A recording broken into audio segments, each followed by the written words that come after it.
Assalamualaikum. Welcome to my channel Education with Jia, and after a long time I'm going to upload a video regarding to education.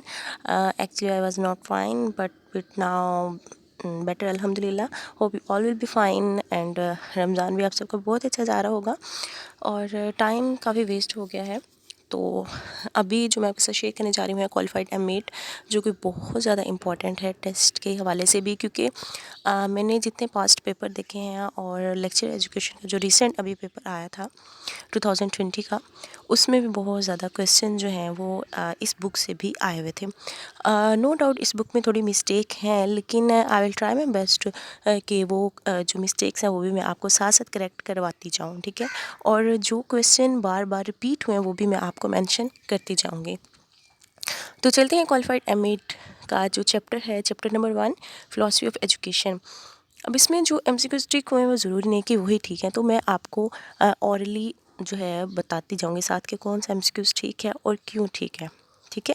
तो रहना आपने मेरे साथ इस video के and तक। उससे पहले मैं कहूँगी, अगर आपने मेरा चैनल अभी तक सब्सक्राइब नहीं किया तो मेरा चैनल जो है वो सब्सक्राइब कर लें, ताकि आने वाले तमाम वीडियो की जो अपडेट्स हैं वो आपको मिल सकें। तो चलते हैं क्वेश्चन नंबर 1 की तरफ। क्वेश्चन नंबर 1 है, Dewey liked best the following definition of education. जी, डेवे के मुताबिक एजुकेशन की जो डेफिनेशन है वो क्या है। तो डेवे जो है वो आपको पता है कि उसने प्रेगमेटिज्म और प्रोग्रेसिविज्म की जो फिलॉसफी दी थी, और उसमें उसने हमेशा चेंज की बात की, रिकन्स्ट्रक्शन ऑफ एक्सपीरियंस की बात की, डेमोक्रेसी की बात की। तो चेंज की बात, एक्सपीरियंस की बात जो है वो डेवे ने की थी। तो इसका ऑप्शन जो है वो सी है, ठीक है। सी ऑप्शन इसका ठीक है। आगे 2 MCUs है। Education is drive from A Latin word. Education जो है वो लैटिन वर्ड से ड्राइव हुआ है। यहाँ पे मैं आपको एक बात बता दूँ कि मोस्ट एग्रीड एक कह सकते हैं कि समझा जाता है कि जो पी से स्टार्ट होने वाले वर्ड हैं वो ज़्यादातर ग्रीक से ड्राइव होते हैं, ठीक है। जैसे फिलोसफी है, साइकोलॉजी है, वो ग्रीक से ड्राइव होते हैं। इसी तरह और वर्ड देख सकते हैं आप। लेकिन इसके अलावा पी के अलावा जो अल्फ़ाबेट है उनसे स्टार्ट होने वाला जो वर्ड है वो ज़्यादातर लैटिन से ड्राइव होते हैं। तो एजुकेशन जो लैटिन से ड्राइव हुआ है, एजुसियर से। एजुसेट का मतलब क्या है, ब्रिंग आउट, ठीक है। आगे 4th है, स्पेकुलेटिव फिलोसफी डील्स विद। अच्छा, यहाँ पे एक चीज़ जो मैं आपको बताऊँ, ये स्टाइल्स ऑफ फिलोसफी हैं, स्पेकुलेटिव फिलोसफी, पर्सपेक्टिव फिलोसफी और एनालिटिकल फिलोसफी। अब इनको याद रखने का तरीका क्या है, ये अक्सर भूल जाते हैं, ठीक है। आपने याद रखना है वर्ड पास, PAS, पास, ठीक हो गया। उसके अलावा आपने डिवीजन ऑफ फिलोसफी भी आपको पता होंगे, ठीक है। एंटोलॉजी है, एपिस्टेमोलॉजी है और एक्सियोलॉजी है। अब आपने उन्हें कैसे याद रखना है, ये मैं इसलिए आपको बता रही हूँ क्योंकि इन दोनों का एक दूसरे के साथ रेलिवेंट क्वेश्चन जो है वो पूछ लिया जाता है। अब आपने याद रखना है पास और उसके बाद AEO, यानी कि जैसे असिस्टेंट एजुकेशन ऑफिसर होता है AEO हमारे स्कूल्स में। तो अब पास में P पहले है तो उसका मतलब पर्सपेक्टिव, पर्सपेक्टिव, ठीक है। AEO में A पहले है, A का मतलब होता है एक्जियोलॉजी, ठीक है। तो एक्जियोलॉजी में आपको पता है कि राइट और रॉन्ग की बात की जाती है, तो पर्सपेक्टिव में हम राइट और रॉन्ग की ही बात करेंगे, ठीक हो गया। अब पास के बाद A आ जाता है, A एनालिटिकल फिलोसफी, और AEO में A के बाद E आ जाता है इनके एपिस्टेमोलॉजी, इनके नॉलेज की बात की जाती है, ठीक है, असेसमेंट की बात की जाती है। तो A एनालिटिकल और E एपिस्टेमोलॉजी, इन दोनों में सेम ही बात की जाएगी, नॉलेज की, ठीक हो गया। एंड पे आ गया एस पे स्पेकुलेटिव फिलोसफी, और उधर आ जाएगा ऑन्टोलॉजी, इनके रियलिटी। तो जो पर्सपेक्टिव एस स्पेकुलेटिव फिलोसफी वो हमेशा डेवलपिंग थियरी की बात करते हैं, रियलिटी की बात करते हैं, ठीक हो गया। तो ये जो चीज़ें आपने वो इस तरह याद रख लेंगे, आपको कभी भी नहीं भूलेंगी। होप आपको समझ आ गई होगी। नेक्स्ट चलते हैं, axiology in philosophy deals with of course values, epistemology in philosophy deals with knowledge, ontology in philosophy deals with, यहाँ पे वैल्यूज़ टिक किया हुआ है, वैल्यूज़ नहीं है, रियलिटी है, ठीक है। तो 9वें का B ऑप्शन जो है वो ठीक है। उसके अलावा ऑन्टोलॉजी का अदर नेम जो है वो मेटाफिजिक्स भी है। अच्छा जी, आगे 11 है, philosophy is the theory of education, B option.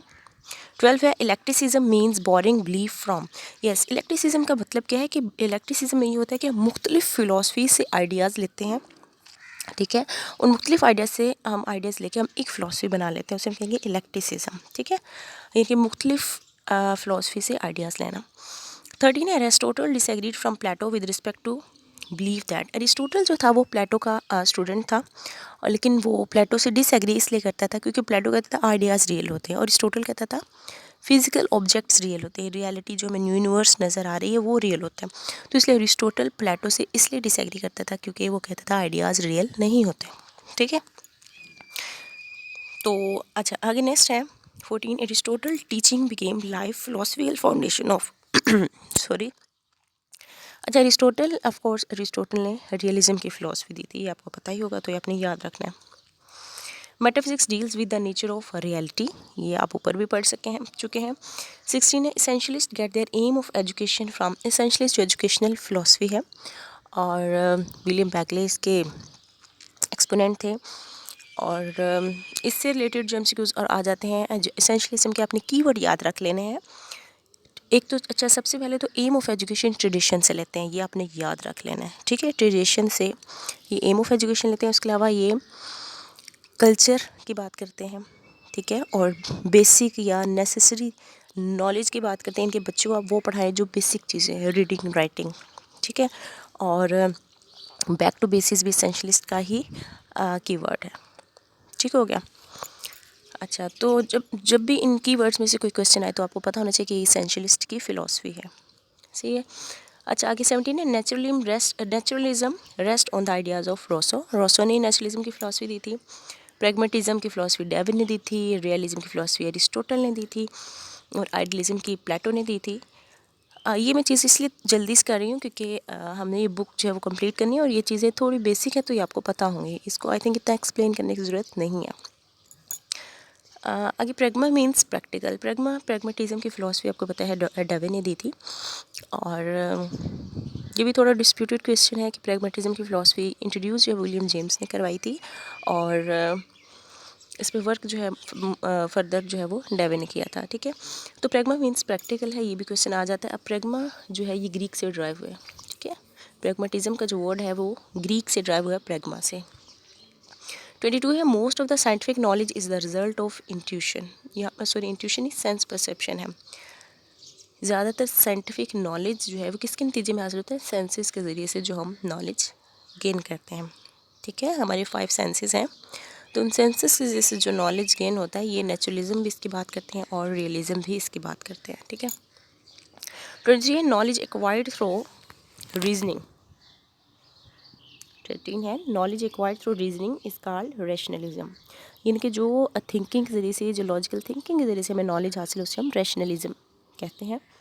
24 है N intuition knowledge is acquired through bye inner feelings. ठीक है, पर जो अंदरूनी फीलिंग से जो हमें नॉलेज हासिल होता है और ये हमारी कोई कॉन्शियस या कोई हम कह सकते हैं कि सोच विचार के बाद जो हमें नॉलेज हासिल होती है वो नहीं होता। बस इनर फीलिंग्स आप कह सकते हैं कि हमारी जिसके नतीजे में हमें नॉलेज हासिल हो, उसे हम इंट्यूशन कहते हैं। ठीक है, या अनकॉन्शियस स्टेट में भी आप कह सकते हैं।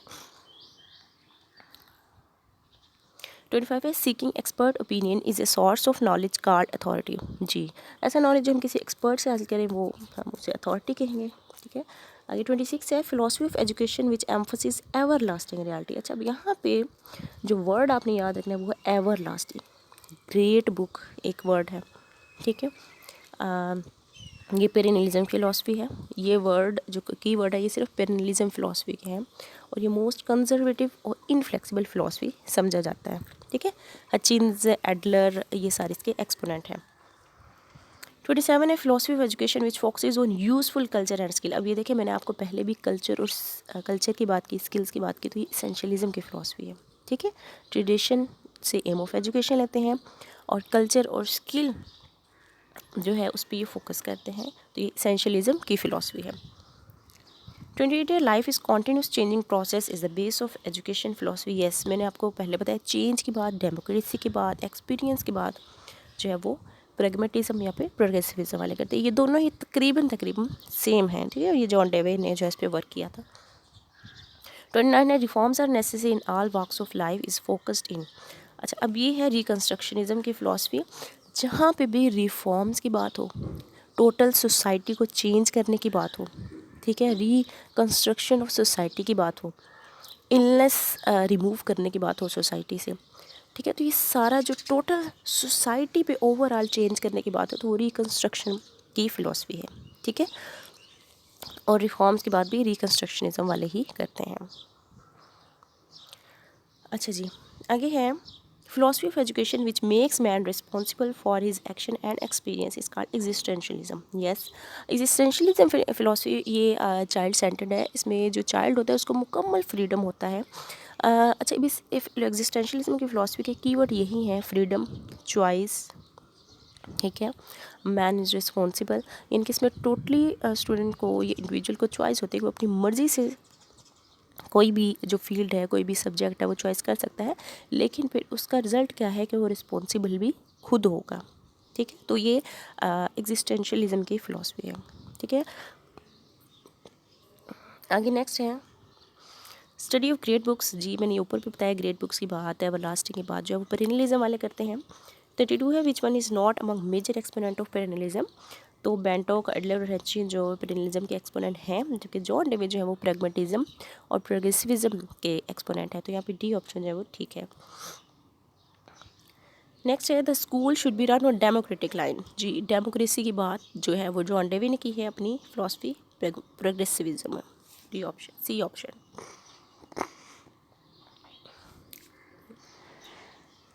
34 है the knowledge that is related to values. Values की बात एक्सोलॉजी. ठीक है, एक्सोलॉजी में फर्दर दो हैं, एस्थेटिक और एथिक्स. एस्थेटिक में हम ब्यूटी की बात करते हैं और एथिक्स में हम मॉरल वैल्यूज़, गुड या बैड. ठीक है, राइट और wrong. And what is most important element of non formal education. तो ये है मीडिया. ठीक है, आपको पता है टाइप्स ऑफ एजुकेशन है, फॉर्मल है, नॉन फॉर्मल है और इनफॉर्मल है. फॉर्मल वो है जो हमें एक स्पेशल इंस्टीट्यूशन में ही हासिल करें तालीम. ठीक है, जिसमें हमें सर्टिफिकेट मिले, असेसमेंट हो, एग्जामिनेशन हो और इसमें एज लिमिट होती है और कोई फ्लेक्सिबिलिटी नहीं होती. नॉन फॉर्मल क्या है, जो हम आप कह सकते हैं कि मीडिया से हासिल हो, होम से हासिल हो. ठीक है, अच्छा 36 है जीन पॉल साटे और हैडिगर कैटगार्ड आर एसोसिएट विद एग्जिस्टेंशलिज्म. जी ये एग्जिस्टेंशलिज्म के जो है एक्सपोनेंट हैं. 37 है change in behaviour through experiences is called learning. ठीक है, एक्सपीरियंसेस के ज़रिए से जो हमारे बिहेवियर में चेंज आता है उसे हम लर्निंग कहते हैं. ठीक है, the term pragmatism is also sometimes called the progressivism. ये मैंने आपको पीछे भी बताया है, क्योंकि प्रैग्मेटिज्म और प्रोग्रेसिविज्म जो है इन दोनों की जो पॉइंट्स तकरीबन सेम है. क्या जेन डेवे ने ही इस पर कवर किया था. The word pragmatism is drive from the word pragma. ये मैंने आपको पहले बताया कि प्रैग्मेटिज्म का वर्ड जो वो प्रैग्मा से ड्राइव हुआ है और इसका मतलब है एक्शन. 40 है education can be defined best as growth resulting from experience. The very famous and very important question. 41 है according to John Dewey education is learning to do by doing. Yes, very famous line by John Dewey कि खुद से जो हम experience करते हैं वो ही हम, उससे ही हमारी लर्निंग होती है. ठीक है, तो खुद से हम एक्टिविटी से जो काम करेंगे वही हमें याद होगा, वही हम सीखेंगे. नेक्स्ट है 42 the basic source of educational objective is human experiences. B option. 43 है the primary responsibility for determining the aims of education should be society. Yes, अच्छा aims of education of course हमें सोसाइटी से पता चलेंगे, क्योंकि society की जो needs हैं उन्हीं नीड्स को देखते हुए ही हम एजुकेशन के जो एम्स है वो सेट करेंगे. ठीक है, और वही बच्चों को जो है ऑफ कोर्स एजुकेशन दी जाएगी. तो ये हर कौम की या हर मुल्क के अपनी नीड्स होती हैं. ठीक है, सोसाइटी की, तो उस हिसाब से ही उनका एम ऑफ एजुकेशन होते हैं. आगे नेक्स्ट है the objectives of any school subject must. जी एनी स्कूल सब्जेक्ट के objectives the basis for content and class activities. D option. Next है the goal of education should be acquiring knowledge skills and habits. ठीक है, education के goals क्या हो सकते हैं कि नॉलेज, स्किल्स और हैबिट्स को हासिल करना. नेक्स्ट है the emphasis in the classroom should be on. जी क्लासरूम में किस चीज़ पे जोर देना चाहिए, the needs of individual child. यानी कि क्लास में हर बच्चे की नीड्स पे जो है उसका पता होना चाहिए टीचर को. नेक्स्ट है what is the foundation out of which counts the objectives of education. Sorry, which comes. ये आपने रट लेना है कि एजुकेशन के जो ऑब्जेक्टिव्स हैं वो हमेशा फ़िलॉसफी से ही ड्राइव किए जाते हैं. ठीक है, हाँ ये ए ऑप्शन जो है उसका ठीक है. 48 है what can not be thought can not be real is according to.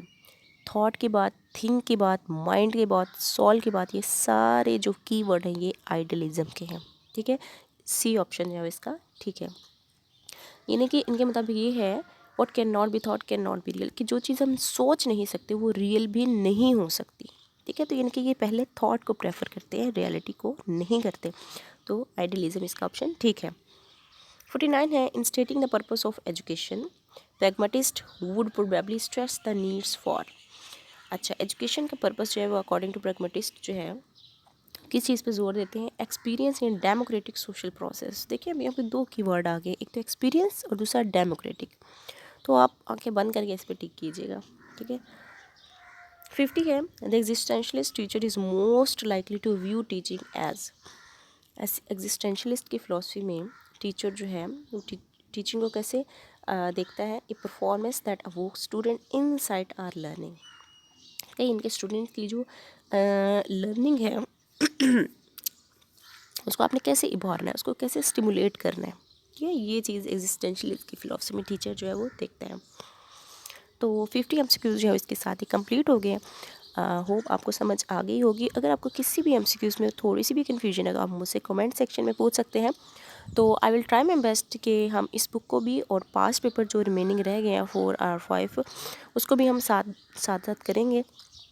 और उसके अलावा जो इम्पोर्टेंट टॉपिक्स हैं लाइक वैलिडिटी है, रिलायबिलिटी है, जिनसे क्वेश्चन लाजमी आता है, और उसके अलावा और भी बहुत सारे टॉपिक्स हैं, उनको हम वन बाय वन इंशाल्लाह डेली बेसिस पे हम करते जाएंगे।